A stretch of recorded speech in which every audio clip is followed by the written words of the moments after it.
मेंढी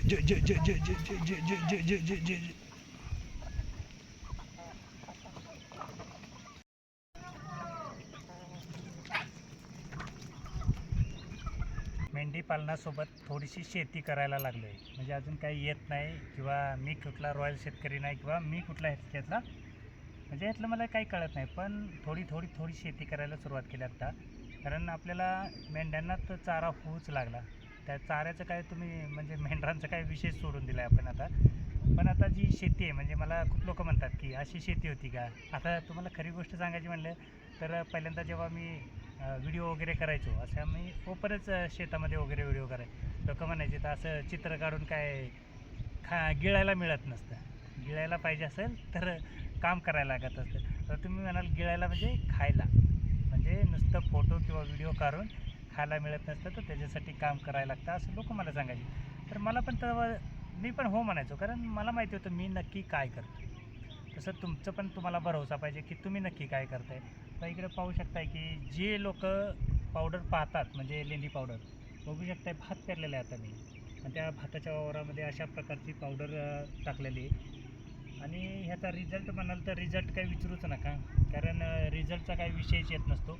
आणि 8 किलो बियाणं पेरले आपण, म्हणजे 8 किलो बियाण्याला कमीत कमी 40-1 किलोचं पावडर टाकलेली आहे फक्त भाताच्या रोपाला.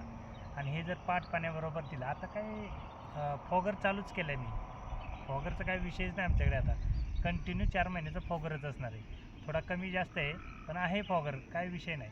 तर आता हे जे काही खत आहे आपलं, किंवा ह्याच्यामुळे काय होतं की याला कीड लागत नाही. म्हणजे खालून ज्या आळ्या निघतात, तुमच्याकडे ओळंबी का काय म्हणतात, मला पण मी काही एवढा शेतकरी नाही त्यामुळे सांगू शकत नाही, की जे ओळंबीसारखी जी आळी असते ती ह्या पावडरमुळे होत नाही का. तर ह्याला म्हणजे पावडर ही पाण्याबरोबर मातीमध्ये लगेच विरघळती आणि त्याचं विघटन लवकर होतं. त्याच्यामुळे ह्याचं खाण्यासाठी किंवा काय नाही, पण ह्याचा एक फायदा होतो, गांडूळ मात्र अति प्रमाणात होतात.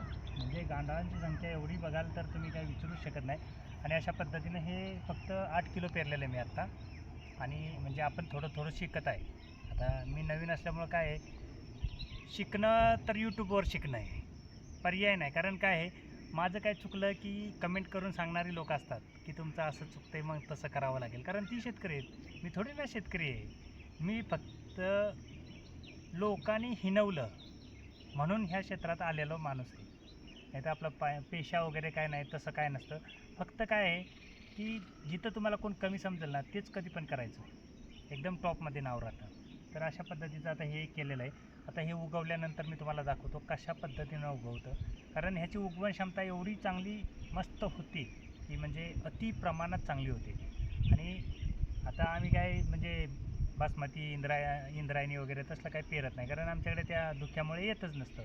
तर अशा पद्धतीतलं आता हे पहिल्यांदाच म्हणजे गव्हाला आपण करून पाहिलं 1 नंबर, मक्याला पाहिलं 1 नंबर, मेगा स्वीट केलं 1 नंबर, आणि आता हे भाताच्या जे काही रोप बनवतो आहे त्याच्यासाठी हे वापरलेलं. भविष्यामध्ये ह्याची चांगली मागणी वाढणार आहे. तुम्हीसुद्धा तयार करा, तुम्ही याचं व्हिडिओ बनवा. मी लोकांना काय सांगतो, आता योगेश दादांकडे स्ट्रॉबेरीला दिलं आहे, त्यांचंही मी बघेन जाऊन नंतर काय झालं. तर आपण प्रत्येकानं जर असं केलं ना, असे जर व्हिडिओ बनवले ह्या सर्व काय पावडरचं किंवा ह्याच्या रिझल्टचं, तर मात्र चांगल्या प्रमाणात ह्याची मागणी येईल. आणि जर काही तसं केलं तर नक्कीच एक दिवस आपला ह्या मेंढ्यांपासून ज्या लेंड्या मिळतात त्याचा नक्कीच एक दिवस येणार. कारण जर आपणच वापरणं, आपणच त्याचं रिझल्ट दाखवणं, आपणच फक्त औषधं खुराकन दवाच करत बसलो, तर ह्याचं मग बाकीच्या गोष्टींचं काय करायचं. त्याचं काहीतरी पाहिजे का नको सोल्युशन, आणि त्याचं काय होतं हे पण झालं पाहिजे, आणि कसं होतं ते दाखवायचं काम आपलं. कारण आपण काय करतो, प्राणी बनवतो, मस्तपैकी दाखवतो, क्वालिटीचा प्राणी आहे ना, तसं हे क्वालिटीची शेती पण त्याच्यापासून कशी बनवता येते हे दाखवलं पाहिजे ना. नुसतीच नुसतंच मेंढरं काय फायदा आहे. त्याचा बाय प्रोडक्ट मॉडिफाय वेगळ्या काय गोष्टी करता येतात ह्या संकल्पना दाखवल्या पाहिजे. मेंढ्यांचं काय एकच तर म्हणजे मटण, पण मेंढ्यांपासून निघणारं बाय प्रोडक्ट हे सर्व गोष्टीचा आपण अभ्यास केला तर अशा पद्धतीने करता येतं. आता हे पहिल्यांदाच मी शेती करतो, म्हणजे याच्या अगोदर भात वगैरे काही करत नसायचो, पण आता ह्यावेळी भात केलेला आहे. मागच्या वेळी गहू वगैरे सगळं काही करून पाहिलं. लास्ट ऑप्शन आता हा भाताचा राहिला आहे, म्हणजे ह्याचा कधी आपण प्रयोग केला नव्हता. तर आपण हा एक प्रयोग केला आहे आता, आणि पूर्ण लाल वावर आहे, मध्येच एकदम सोनेरी दिसते तुम्हाला. तर हे नारी सुवर्ण मेंढ्यांच्या सुवर्ण लेंड्यांची पावडर करून टाकलेली आणि अशा पद्धतीनं दिसत आहे. तर अशा पद्धतीनं जर केलं तर मला तर वाटत नाही की मेंढीपालन कुठलं तोट्यामध्ये जाईल किंवा आपलं तोट्यामध्ये मेंढीपालन असतं. तर एकदम क्वालिटीचं आणि एकदम क्वालिटीचं खत म्हणतात ना, त्या पद्धतीचं खत आहे. आता तुम्ही हे बघू शकता, थोडं मॉइश्चर होतं आहे. आता म्हणजे मातीमध्ये ते विरघळून जाणार आहे. असं काय नाही की ते मातीबरोबरच आता हवेनं उडून जाईल वगैरे वगैरे, तसलं काय नाही.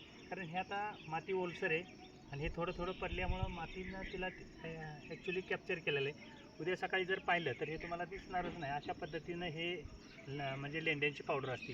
तर तसं जर काय केलं तर सर्वात उत्तम शेती त्या लेंडी पावडरपासून होती, मी सांगू शकतो. सोबतच हे आपलं गावरान कुक्कुटपालन आहे. प्युअर गावरान कोंबड्या येतात, कुठलंच म्हणजे क्रॉस ब्रीड वगैरे केलेलं नाही. तर आता पावसाचा सीझन चालला आहे आणि त्या कशा पद्धतीनं बसलेत आहे, म्हणजे त्यांना बसण्यासाठी सर्व काही व्यवस्था केलेली आहे.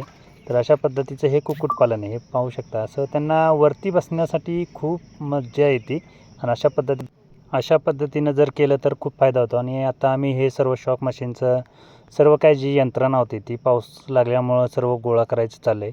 आणि नेपियर पाहू शकता तुम्ही. नेपियर म्हणजे बेहिसाब येतो आहे, त्याला पर्यायच नाही.